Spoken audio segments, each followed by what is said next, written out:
Hello, Freedom Nation. It's Jeff here once again with the Freedom Nation podcast. And we're in our new studio finally after a fire, after being like gypsies running around the countryside here doing different studios and everything else.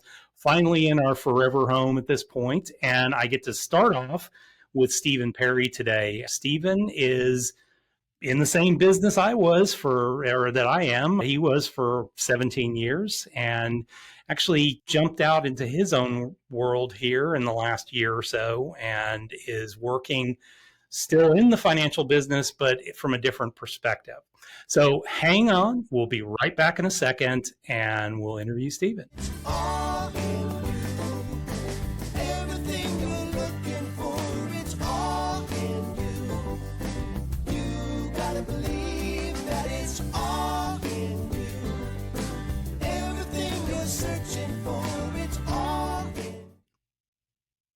Hey everybody, welcome back. Today I have on the show Stephen Perry. Stephen, welcome, buddy. Hey, thanks, Jeff. Glad to have you on the show today. Really interested in learning a little bit about what you're doing. So why don't we kick off with your story? How did you get to where you're at today? Yeah, awesome. Thank you. Thank you so much for having me. And I feel special that I'm the first guest in your the new world here. So yeah, I'll start because I think it's an important aspect. Like I moved around a lot growing up. I was born in San Diego, moved up the West Coast, lived in Seattle, lived in Vancouver, Washington. And then when I was 9, we moved up to Anchorage, Alaska. Wow. I grew up in Alaska. My first job I had was commercial salmon fishing, just deadliest catch style. So I was 95 pounds soaking wet, 14 years old out in the middle of the ocean. Fortunately, at least it's a summer job versus the winter time, but it got up to 52 degrees on a really good day. Oh, me. Yeah. So that taught me hard work. How do you fit 120 hours of work into a week? And it also taught me I didn't really like working for somebody else. Like I could do math and I knew how much the price of salmon was and I knew how much salmon we were catching and how much the owner was making. And so, that really made me think, man, I want to be an owner. And so the next summer when I was 15 is when I started my first company, which is Perry Pavement Services. So I did, asphalt seal coating. Wow. And, ran that company all the way through high school and college, grew it, had trucks, trailers, equipment, employees. Out of high school, I had a full ride naval ROTC scholarship. And my dad went to the Naval Academy. So I went down to San Diego, went to my freshman year of school down there. And the first naval science class I sat in, they give you this piece of paper and it says, it's got all of the ranks across the top and then how many years you have to serve. And I saw you served in the Army. And then it's got the pay scale all the way down. So my eyes naturally go down to the bottom right-hand corner. And I'm like, wait a minute. Telling me if I play my cards, I do everything I'm supposed to, which I know I'm not going to, and make it that I can make $100,000 a year. Yep. I'm already making that in my business. What? I'm out. So I stayed just long enough for them to pay the tuition check and really gained an incredible appreciation for everybody that serves in our country. My dad did and what so many did for this country. But I left and I went back up to Alaska. It's the University of Alaska Anchorage. Now, my school in San Diego was on the beach. Like we literally had surfboards in our dorm room. And going back to the University of Alaska Anchorage, we didn't have surfboards in dorm rooms. Yeah, you didn't want to fall off that surfboard. No, definitely not. I was like, I got to get out of here as quickly as possible. So I was taking 20, 21, 22 credits a semester. I think I graduated with a 2.7, but 2.5 years later, I got my finance degree. Yeah, no one cares. Yeah. My senior year of college, I just got done running the seal coating company for the summer. I had an opportunity to interview at the New York Life office in Alaska. And they hired me. And so I started my career in financial services at 20 years old. I was an intern advisor, right? And my advisor was very loose. And I was just selling life insurance and fixed products at that point. But I had some success. I was the number one intern advisor in the whole company. Funny story. They were supposed to throw a big party for you at your college with the dean and all of that stuff if you won that contest. And they found out that I won in Alaska. And they were like, never mind, we're not doing that. Yeah, we're not coming to you. Yeah. So I started my career. I spent 4.5 years as ultimately an advisor, got all my investment licenses and everything. And then at that point I was like, I want out of Alaska. Like I did all the Alaska things, hunted, fished, all that stuff, but I didn't work the salmon fishing, all that kind of good stuff. And I like the lower 48. I like civilization. So I wanted a wife, and basically there's not a lot of ladies in Alaska, and I kind of knew the landscape. So I was like, she's got to be somewhere else. So back in those days, we didn't have Zoom. Like, you couldn't be a remote advisor. Yeah. So if you moved, like, you're starting over, and I didn't want to go through that again. So I learned if I went into a leadership position, management, if I did well, they would move me and give me my own office that I could run. Nice. So I did that. So at 25, I became a partner, started recruiting and building a team, lots of interviews, lots of recruiting. I was the youngest partner in the whole company, made senior partner at 28, was the youngest senior partner in the company, and then finally made managing partner just after my 30th birthday. And so then I became your neighbor, moved out to West Texas, Lubbock, Texas, ran the West Texas office. All right. And so they didn't like you very much, did they? No. Speaking of civilization, right? We would go to Austin or Dallas or San Antonio if we ever wanted. Or anywhere. Even Albuquerque looked good at that point. But that was my first chance, right? I moved there. They give me an office, 40 advisors in there. By God's grace, in 2.5 years, we doubled that office to over 100 advisors. We won more national trophies than any office in the history, 170-year history of New York Life, 2 years back to back. So we had a lot of success. Wow. And so then they're like, you probably like the cold, so would you like to move to Minnesota? and I was like, sure. There's more to do in Minnesota than there is in Lubbock. And certainly more than Alaska. Okay, let's go with this. What could be wrong?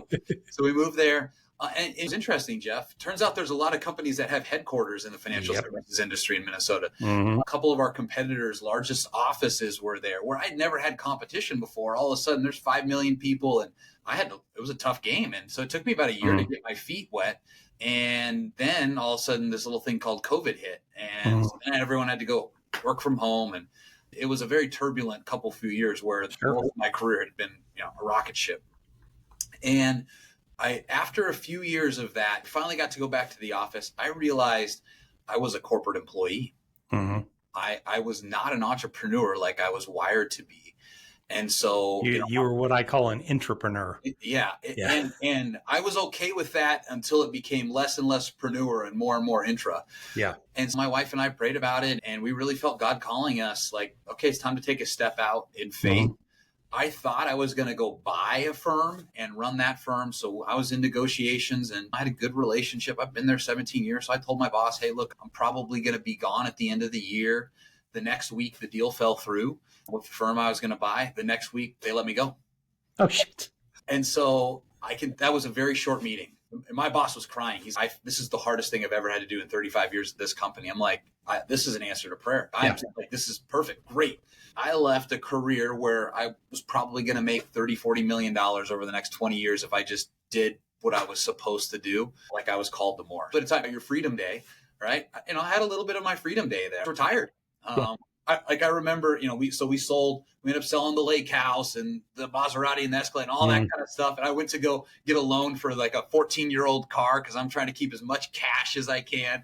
And it was like, what's your occupation? And I wrote, retired. Yeah. and they're looking at you like, what? They're like, huh? But it was super cool because I got to experience like, all right, I want to do what God's called me to do. I want to do what inspires me. And so I'd wake up Monday morning and pray and be like, all right, what should I explore this week? And I'd go follow a buddy of mine around in his business. Maybe I want to do that the next Monday. All right, is that it? Nope. Okay. What's the next thing? And I'll tell you, because you talk a lot about purpose and you talk a lot about doing what you feel like you're called to do. I found myself in India, in the middle of nowhere in India. Wow. I'm on the board for a nonprofit there that does a lot of incredible work. And I'm sitting in the middle of a group of people that they live on less than $100 a month. Like they don't have a lot. And they were asking me like, what are you going to do, Steve? What are you going to do next? And at that point I had this idea to start a recruiting company. Mm-hmm. And 30 minutes later, I got done. I took a breath and I'm like, this is what I'm going to do. Yeah. And I realized if I could be that passionate about recruiting across the world, surrounded by people that really make me want to sell everything and just go help them, that's what I need to do. And so January 1st, 2024, we really launched the Well Recruiting Solutions. And it was me and a virtual assistant and another part-time recruiter. And we went to work. And over the last year, we've grown to over 40 people on our team. Wow. We've helped dozens and dozens of clients, both Fortune 200 companies and then the local branch offices for them, a lot of different independent RIAs. It has not been without its challenges. We can talk about some of those, but I'm exactly where I'm called to be today. Happy first anniversary first. Thank you. Thank you. You made it past year one. Now you're in the suck. This is I call that next 6 to 8 months, the suck. You don't make much the first year, the second year, you don't make much and it sucks. Yep. Hang in there. Yeah. Yep. If you make it through the suck, the rest of it's pretty easy after that. From 10 years of being on my own, I can clearly tell you it's there. So thank you. Yeah. So let's talk a little bit about that. That's a big move to just all of a sudden go, you know what, I'm going to completely, although it was related to what you were doing before, it's different when you're doing it for yourself at that point. And you've got to go find offices to, okay, hey, I want to help you recruit. And you started a little bit of a different approach and have re-ideated a little bit, correct? Yeah, absolutely. Yeah. So I wanted to create a product that no one was ever able to sell me when I was recruiting and growing an office. Okay. And let's be honest. If you can recruit commission only salespeople into the life insurance business, you can, anything else is pretty easy to recruit to. And armed with that, we created a product where we would help our clients. They wouldn't be willing to pay us a fee for finding somebody for them because that person could quit tomorrow and they're like, I just spent whatever the number was, 10, 15, 20 grand. That doesn't work. And really, like, when do they pay the fee? The person's got to get licensed. They got to pass exams, get this is a several month process. And so we just said, you know what, let's just send them leads. And we built a super robust, we called over 750,000 candidates last year. And we'll just build pipelines and we'll send them candidates that fit the profile that they're looking for. And they just pay a monthly fee depending on how many candidates they want. Okay. So we did that, that paid most of the bills all year, allowed us to continue to scale, build out a pretty, we've got 35 different vendors in our tech stack, buy a lot of data and just learn a lot of things. And what we ultimately found is that if we could do that, we can enter the traditional executive recruiting game and really be the in-house recruiting team for firms that are professionalizing. It used to be a couple advisors, a couple assistants, and now it's 30, 40 of them. They've got a few $1 billion in assets under management, and they don't have an HR department, but they need talent. And that's what a lot of them have done is brought us in. We're their in-house talent sourcing, and then we get paid on performance, right? So we put the people that they're looking for. They get the person. And the reason they're hiring is because they're missing out on revenue because they don't have that seat filled. And if we can get them that seat filled, they're happy to pay us to get more revenue. And so that's what we've done. And then we've expanded from there. And you're working strictly in the financial services space, correct? Mostly, but we've now expanded, and I would say we've loosened our definition of financial services. So maybe private equity companies that need us for portfolio, banks, credit unions, accounting firms, things like that. Got it. Very cool. Roll back a year. If you had to do it differently, would you have done it differently at all? My partner and I, one thing I did was I brought a partner in, after we did proof of concept. I knew I wanted him from day one. I'm glad I didn't because there was a lot of stuff that needed to get figured out first. But we proved the concept, brought him in, and he's our COO. He's an engineer, operations mindset. Got it. Completely complementary. So that was a good move. But every quarter we sit back, what went well? What did we learn? What would we do differently? So we just got done doing that last week. And I'm glad, we learned a lot of good things. It could have been a lot straighter line to where we are right now. But I think the number one thing that I would say is that we would hire faster and we would fire faster. Most people, the phrase goes, hire slowly, fire quickly. As soon as I know I need somebody, that's the time I need them. I don't think you need that person. So I would have hired people more quickly. And then also in reflection, it's I ultimately fired that person. I was too much benefit of the doubt, too much nice guy. I knew we were done. We aren't going to fix it. We should just allow them to go live their best life doing something that they're better suited for. Sure. Yeah. And I think that's wonderful advice. Yeah. And I think that's the part that I think I had a hard time when I first started running a business. I thought more of people than they thought of themselves. In a lot of cases, I saw something in them that they never saw in themselves. I had one of my first guests on the show 3-4 years ago gave me the best phrase ever. He goes, I wanted eagles and I hired turkeys. And it's not to say that they were bad because they were a turkey. It's just they were not in the right. They weren't able to fly when other people could fly Yep. at that point. Not that they didn't solve a purpose being on the ground, but they're just not in the right seats Yep. in a lot of cases. What do you see as the future in recruiting? Because I will say from having done some recruiting for other businesses and things like that, it's such a freaking nightmare now to get that right person in the right chair. Yeah. Yeah, I see a lot of technology just continues to explode this. And where it promises optimization and efficiency on the recruiter's side, Mm-hmm. it does the same thing on the applicant side. And so it's just this tower of data that just keep getting built. Now, so the role of the recruiter is to be able to effectively sift through that and only get the best people in the client's seat as quickly as possible. So I'll give you an example of that. So a lot of recruiters use LinkedIn Recruiter platform. On the candidate side, like there's a fast apply button that they can click and it will create an automated, relevant application to lots and lots of jobs all at once. So now you're getting hundreds of applicants. Even if you're weeding through, you can't tell. Right now, on the other side, there's tools that recruiters can use that can sift through that quicker if they know about them, if they're utilizing them, if they've built a good, strong SOP around that. So I think the benefit that we provide our clients, again, is can I get the best applicant to you tomorrow? Yeah. And so we have to be technologically native to stay up and always be testing and trying the newest products out there.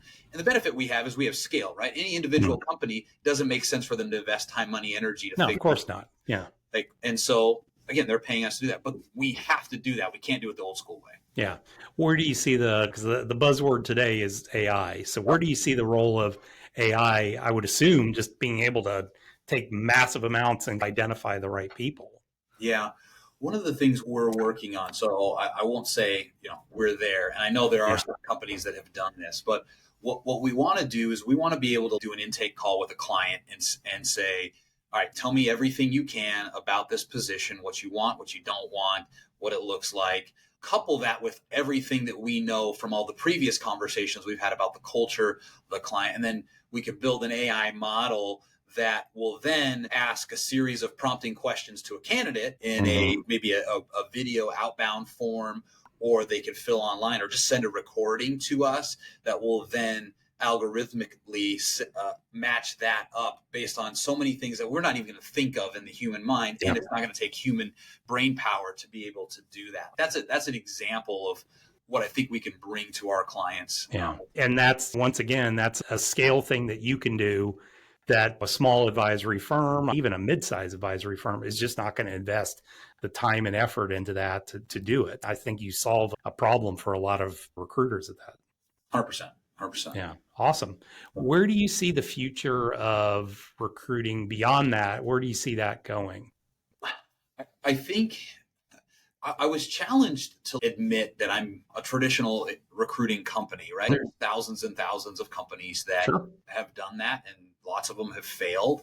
I think one of our approaches and my philosophy with the company, so I don't know if this is specifically the industry as a whole, but this is our approach that we're going to take on it. When I started our company, as soon as I saw myself doing a task, I said, I need to hire somebody for that. I can't keep doing it.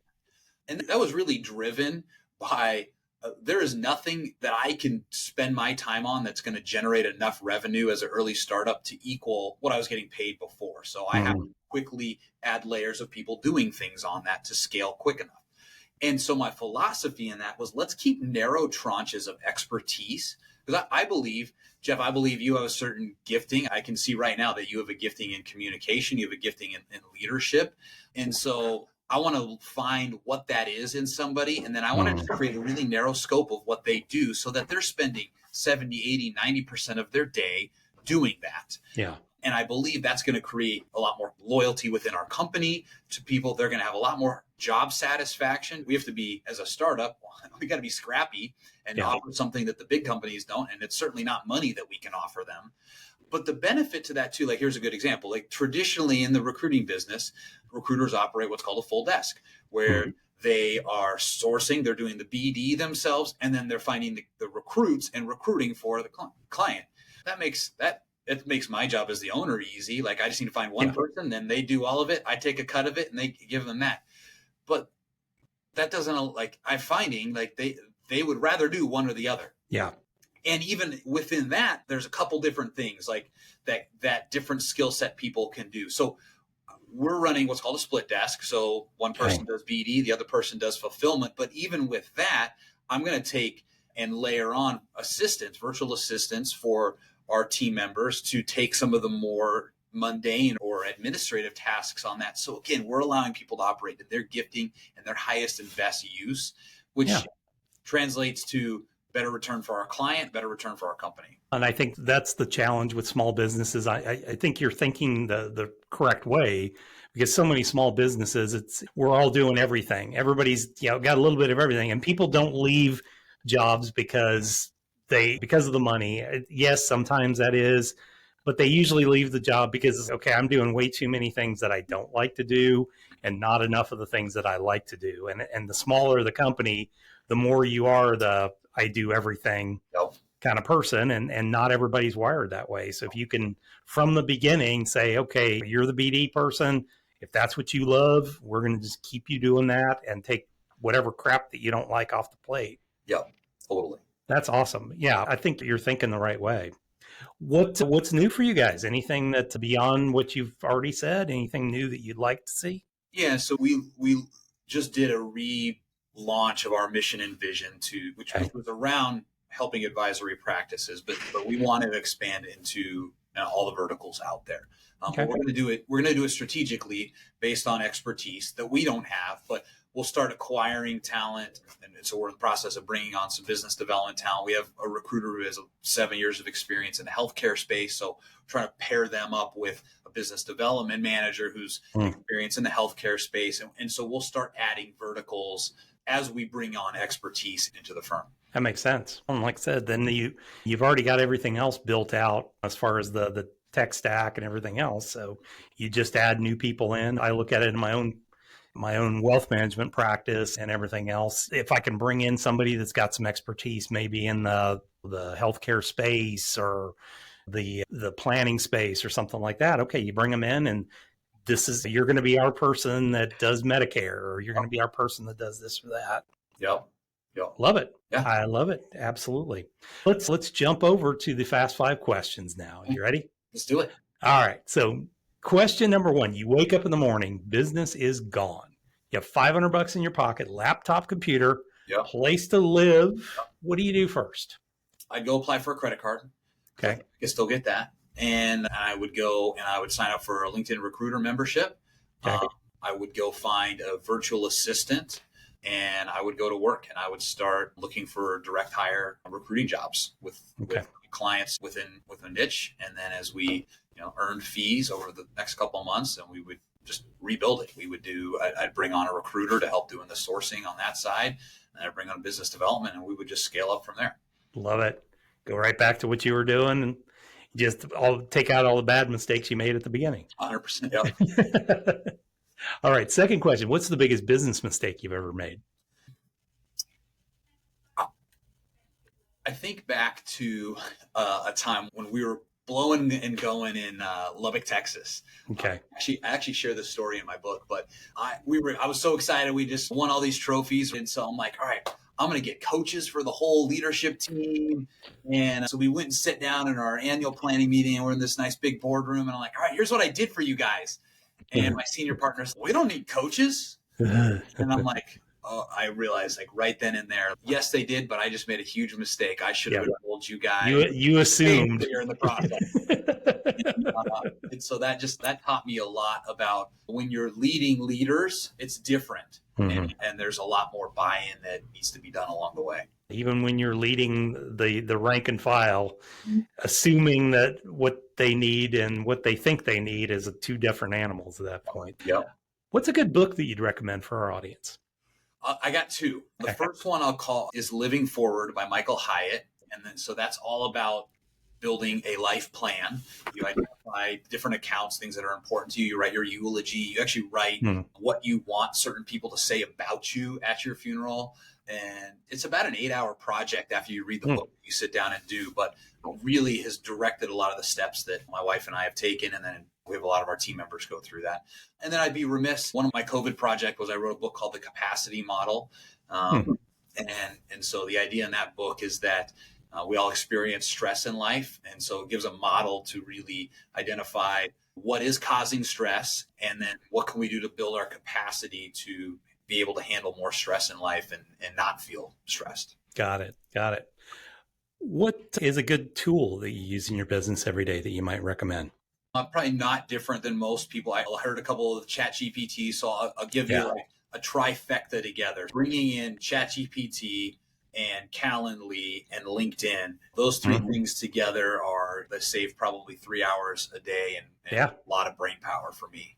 Yeah, no, totally agree with you. And yeah, it's we've been on a ChatGPT kick here. Yeah, I think about it. I'm like, okay, for 2 years of this show after ChatGPT came out, it wasn't until one guy, said it, and then all of a sudden this last month, it's like everybody said it. So it's good to know that people are realizing that it's out there. Last question for you. What is your definition of freedom? So I think for me, freedom is being able to identify what is your life purpose, what is your calling, and then being able to structure and live your days out on that. So a few years ago, I came up with my purpose statement, and that's that I'm a bold, encouraging, and generous follower of Jesus who will help fund billions to grow God's kingdom by leading others to live radically generous lives. So I center around that. Am I doing that? And if I'm doing things that are leading to my purpose and my gifting, then I feel like, man, that's freedom. Even if someone is telling me what I need to do, even if I have to go to work to pay a bill, like if I'm doing that, then I'm living in freedom. I love it. Fantastic, man. Thank you for being on the show today. If somebody's interested in learning more about you, learning more about the book, anything like that, where's the best place to go? Yeah, super active on LinkedIn. So Stephen Perry on LinkedIn. There's a few of them. One of them was the lead singer of Journey. I'm not that one. But Recruiting Solutions, if you look that up, and you can see me in there too. Very cool. Stephen, thank you for being on the show today. We really appreciate it. Folks, go out there, take a look, connect with him. If you need some recruiting done, he's your guy. If not, just connect with him and hang out. So thanks a lot for joining the show. We love having you guys on. Thank you very much for being here over the last 3 years with me. And make sure, if you haven't, subscribe to the channel, click that little subscription button wherever you're at, and we will see you back here the very next time.